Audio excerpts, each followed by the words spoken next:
ఉద్యోగుల ఐక్యత, అర్చక ఉద్యోగుల ఐక్యత. దేవాలయ వ్యవస్థలో అర్చక ఉద్యోగుల పునాదులు తరతరాలుగా పరంపరగా దేవాలయ వ్యవస్థను నమ్ముకొని ఎన్నో రకాల పట్టాలు పొందినప్పటికీ కూడా పరంపరగా ఆ గౌరవాన్ని ఇస్తూ ఎన్నో అర్హతలు ఉన్నప్పటికీ కూడా అర్చకులు అనుకోండి, సిబ్బంది అనుకోండి, అన్ని రకాల అర్చక సిబ్బంది అందరూ కూడా దేవాలయంలో ఉన్న గౌరవంతో, భగవంతుని మీద గౌరవంతో దేవాలయాల్లో సేవ చేస్తున్నారు. ఇటువంటి దేవాలయాల్లో దేవాలయం నుంచి వస్తున్నటువంటి ఆదాయాన్ని తీసుకొని కేవలం దేవాదాయ శాఖ ఆఫీసులో పనిచేస్తున్నటువంటి సిబ్బంది అధికారులు మాత్రం 010 పద్ధతి ద్వారా వేతనాలు తీసుకుంటున్నారు. ఆ వేతనాల పర్సంటేజ్ గాను దేవాలయంలో వస్తున్నటువంటి ఆదాయం నుంచి 12% EAF ఎండోమెంట్ అడ్మినిస్ట్రేషన్ ఫండ్ ద్వారా మళ్ళీ రికవర్ చేసుకుంటున్నారు. అర్చక ఉద్యోగులు మాత్రం శ్రమిస్తున్నారు. వాళ్ళు భక్తులకి, భగవంతునికి అనుసంధానకర్తగా ఉండి భక్తులను సంతృప్తిపరుస్తూ దేవాలయ అభివృద్ధికి వాళ్ళు పునాదులు వేస్తున్నారు. కానీ అర్చక ఉద్యోగులకు మాత్రం వేతనాల విషయంలో చాలా రకాల అన్యాయాలు జరుగుతున్నాయి. 2 దశాబ్దాల పోరాటంలో భాగంగా 2017లో అప్పటి తెలంగాణ రాష్ట్ర ప్రభుత్వం జీవో నెంబర్ 577 ప్రకారం 5625 మంది అర్చక ఉద్యోగులని రెగ్యులరైజ్ చేస్తూ 2015 PRSతో కూడినటువంటి వేతనం ఇవ్వాలి అని చెప్పని నిర్ణయం తీసుకోవడం జరిగింది. ఆ జీవోలో చాలా స్పష్టం చేశారు, 1వ తారీఖు నాడు ప్రభుత్వ ఉద్యోగుల మాదిరిగా వేతనం చెల్లించాలని. కానీ ఇప్పటి వరకు కొందరు దేవాదాయ శాఖ అధికారుల దుర్బుద్ధితో అర్చక ఉద్యోగులు అన్యాయమైపోతున్నారు. ప్రభుత్వం సానుకూలంగా ఉన్నప్పటికీ కూడా వారి నిర్ణయాల వల్ల, వాళ్ళ దుశ్చేష్టల వల్ల అర్చక ఉద్యోగ లోకం అన్యాయమైపోతుంది.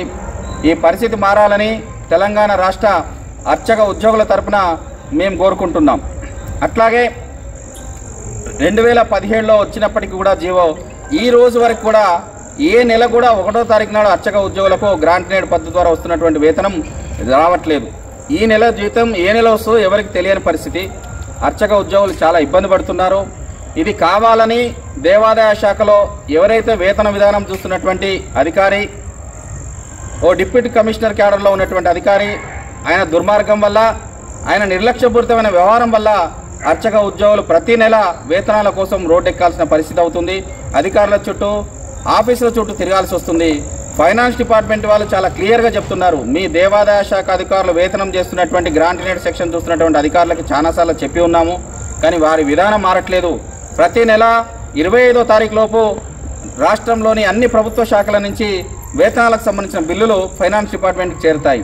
కానీ ఏ నెల కూడా వీళ్ళు 25వ తారీఖు లోపు దేవాదాయ శాఖకు సంబంధించిన అర్చక ఉద్యోగుల గ్రాంట్ నేడ్ పద్ధతికి సంబంధించిన వేతనాలు బిల్లులు చేయకపోవడం, పూర్తి నిర్లక్ష్యంగా వాళ్ళు వ్యవహరించడం వల్ల ఈ సమస్య దాపురించింది. అధికారులు ఇప్పటికైనా పద్ధతి మార్చుకోకపోతే మాత్రం మీ భర్తం పట్టడం ఖాయమని చెప్పి ఈ సందర్భంగా మేము తెలియజేస్తున్నాం. అట్లాగే దశాబ్దాల పైగా చాలామంది అర్చక ఉద్యోగులు ఇప్పటికీ కూడా చాలని వేతనాలతో 1500, 2000, 2500 చొప్పున పనిచేస్తున్నారు.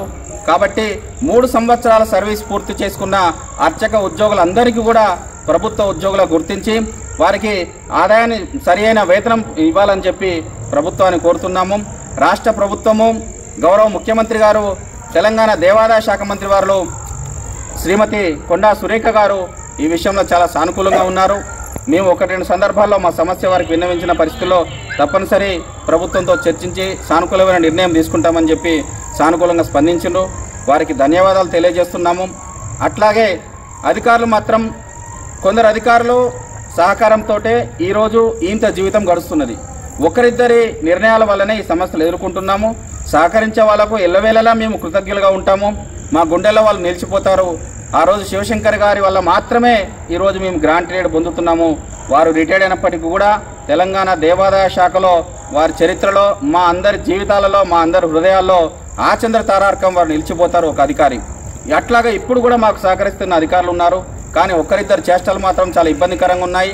వారి అవినీతి పైన, వాళ్ళ వ్యవహారాలపైన తప్పనిసరి మమ్మల్ని ఇట్లాగా ఇబ్బంది పెడితే ఎంత దూరమైనా వెళ్తాము. వాళ్ళకి ఎట్లా బుద్ధి చెప్పాలో తెలియజేస్తాం. ముఖ్యంగా వచ్చే వారం రాష్ట్రంలోని అన్ని నియోజకవర్గాలు ఉన్నటువంటి అన్ని పార్టీల ఎమ్మెల్యేలకి అర్చక ఉద్యోగులు పడుతున్న సమస్యలపైన ఒక విధానంతో కూడినటువంటి కార్యాచరణ ప్రకటిస్తున్నాము. ప్రతి ఒక్కరికి అర్చక ఉద్యోగులకు అనుభవిస్తున్న సమస్యలు, పరిస్థితులు, వాస్తవాలు తెలియాలనే ఉద్దేశంతో ఈ కార్యక్రమానికి శ్రీకారం చుడుతున్నాము. అర్చక ఉద్యోగులందరికీ కూడా 010 పద్ధతి ద్వారా మాత్రమే వేతనాలు కావాలి. ఒకే శాఖ ఒకే వేతన విధానమే ఈ సమస్యలన్నిటికీ కూడా పరిష్కారం లభిస్తుంది. కాబట్టి అర్చక ఉద్యోగులందరికీ, దేవాదాయ శాఖలో పనిచేస్తున్న అర్చక ఉద్యోగులందరికీ 010 పద్ధతి ద్వారా మాత్రమే వేతనాలు కావాలి. దానికోసం ప్రభుత్వం సానుకూలంగా ఉన్నది. అధికారులు కూడా సహకరించి ఈ సమస్య పరిష్కరిస్తారని చెప్పి మనస్ఫూర్తిగా కోరుకుంటున్నాం. అర్చక ఉద్యోగుల సంఘం ఐక్యత.